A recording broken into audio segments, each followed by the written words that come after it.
Hello everyone. Welcome Hi back. guys!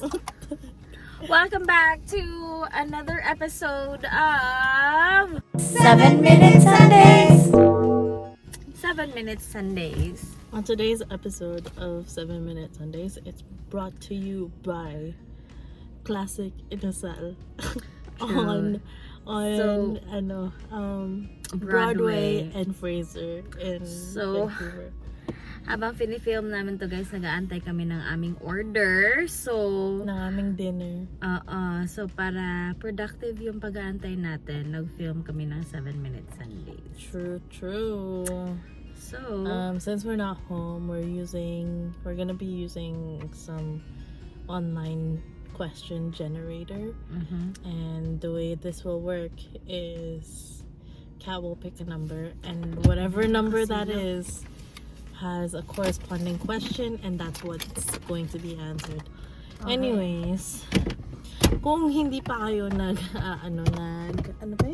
nagko-comment sa any of our 7 Minute Sundays, mag-comment na kayo kasi ito na yung last day nyo na qualify sa aming paraffle ng $30 Canadian. yes, so lalabas tong 7 Minute Sundays na episode na to May 1st. sa May 1. Ang draw is on May 2nd. That's right. So, meron pa kayong chance guys na mag-comment sa mga 7 Minute Sundays namin na video. Again, 1 comment is equivalent to 1 entry. So, more comments, more chances of winning. Right? That's correct. Masyadong silaw. Okay. So, pipili na Ano ka sa boses mo naman? Okay, so pipili na tayo ng number. Okay, pili ka na number. Number, ano ba makikita ko dito? Kung may makikita ko number dito. Number 7. Number 7. Ayan. Number 7? Okay. Okay, what the heck? Ano ba? What's the best way to explore human nature? Huh?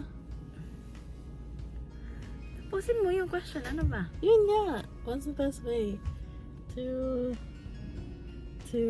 explore human nature? May lumabas. Nakita niyo ba? Okay. Kung Go. ikaw yung lumabas, subscribe ka sa amin. Or baka naman nakita mo na yung video namin.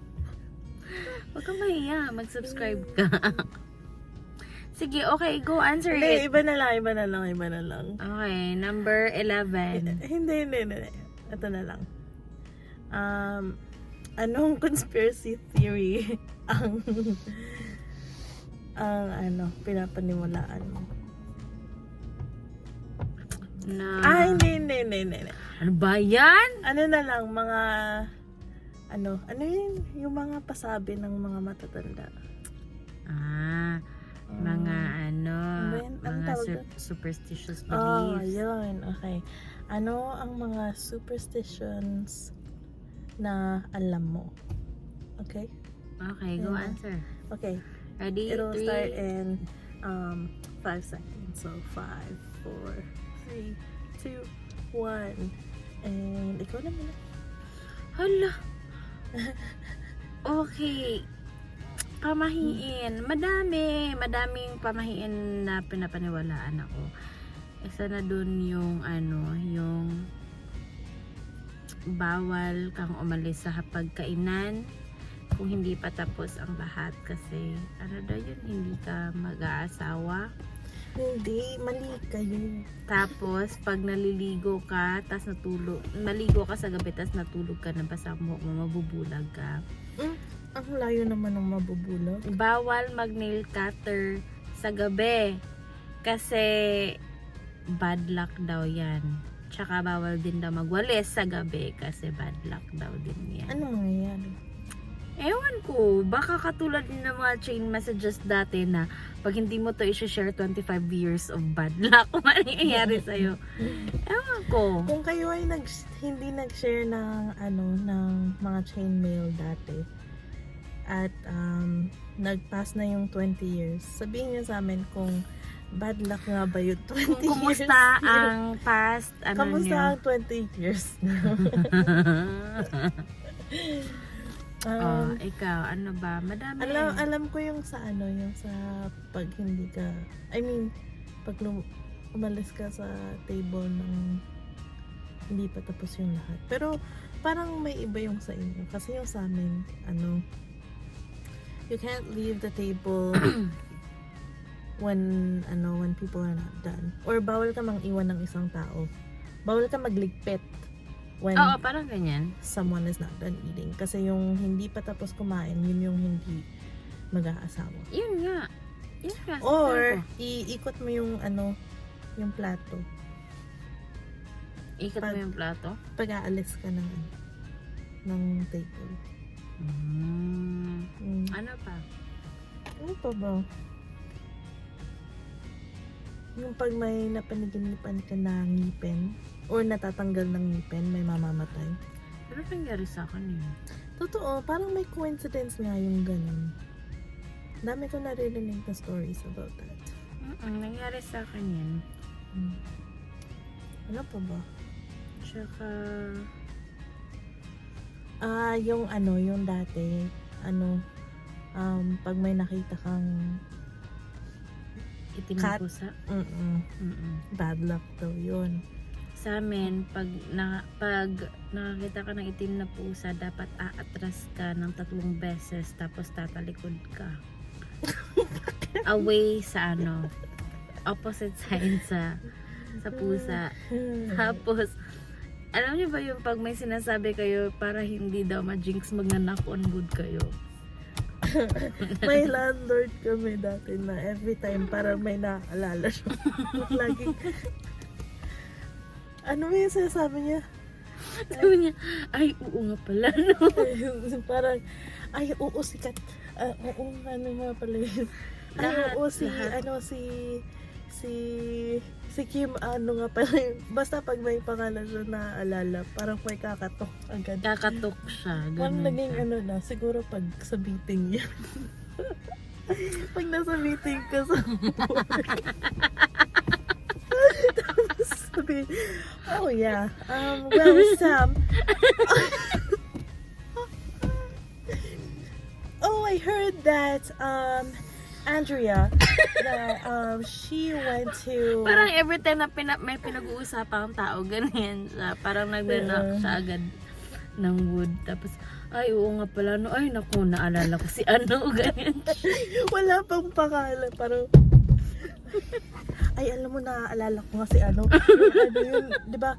Kaibigan yun di ba? Tapos yung anak niya, ay, naku, Bakit ba kasi kailangan tumuktok talaga? Hindi ko sino maintindihan. sasagot ng door?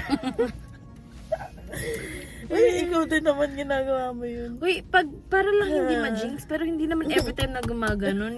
Parang, Parang pero naging usog habit lang, na di ba siya. yung mga ganun? Pero usog ka na ganyan. Ay, meron pa ako, yung pag, kunwari, sa amin ni ate dati, kasi may kapatid ako, na 2 na ngayon. Pero dati, 2 kami, originals.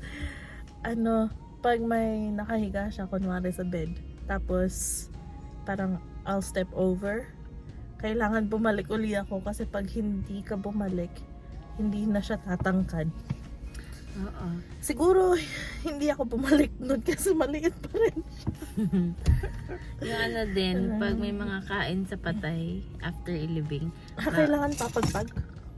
Yun ba yun? Oo, kailangan din magpupag. Pero yung mga snacks sa sementeryo, bawal dalhin yun pauwi. Dapat kakainin nyo talaga dun sa sementeryo. Ganon. Yung sa amin, yung pagpag. Kailangan pag pumunta ka ng libing. Libing ba yun? Pag pumunta ka ng libing, before ka umuwi, kailangan pupunta ka muna 7-Eleven. Kasi kailangan mo ilito at ano tawag na sa Tagalog, yung Oo nga, parang lilituhin nyo daw yung mga spirito. O di good luck naman talaga sa mga taga 7-Eleven. ang daming spirito na sa 7-Eleven. Sabi nila, Doon na lost. paano na ako? Paano ko lalabas dito? Doon na lost. So, kung gusto nyo makita yung mga mahal nyo sa buhay na wala na ngayon, punta kayo 7-Eleven. Try nyo sa Nandun 7-Eleven, sila. doon kayo Mag Ouija mag-spirit board of kayo. the glass. Ay, naku, Kaya Yeah. sa 7-Eleven, kaya pagpasok mo, di ba, may ding-dong, parang yun na yung katok nila. Oo. Oh, may dalaw ka, mga spirito, ganun daw sila. Natay mo? Hindi. Natay. Anyways, one last. Ano pa ba? Ang dami eh.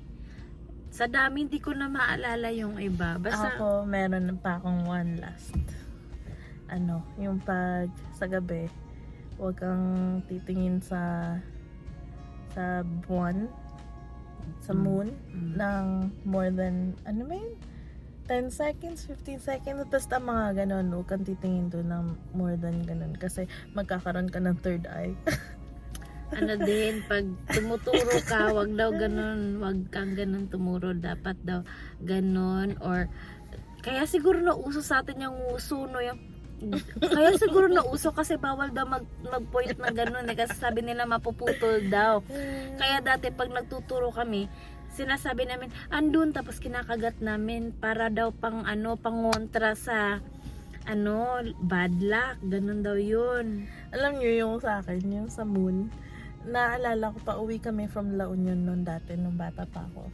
Tapos nasa car kami, gabi pa, tapos may moon. Kaya ako naman, tumingin ako sa labas, tumingin ako sa moon, tapos nag-count ako. Tapos nung naabot ko na yung number, hindi ko na maalala ko number. Tinignan ko kung may third eye ako. Wala naman. So, hindi totoo yun, guys. Anyways, that's all for today's episode of 7 Minute Sundays. 7 minutes Sundays.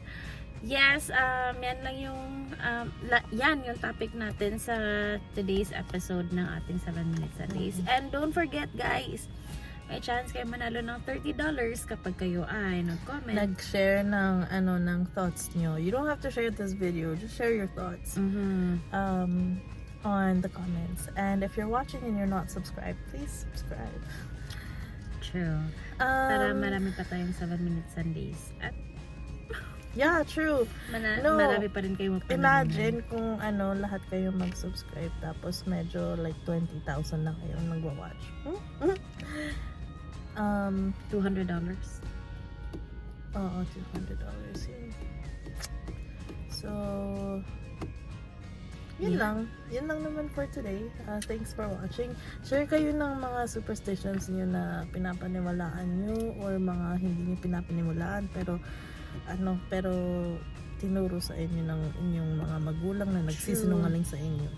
Yes, that's true. You are very welcome to share your mga answers sa mga superstitious beliefs natin, sa mga pamahiin na nakakatawa pero ginagawa pa din natin. So, comment kayo, guys. Yeah. I think our order should be ready now. So Yep. we've been here a while. Hala, 4:52 na. May work ako ng 5. Anyways, thanks guys. Alright, see you guys next time. Bye!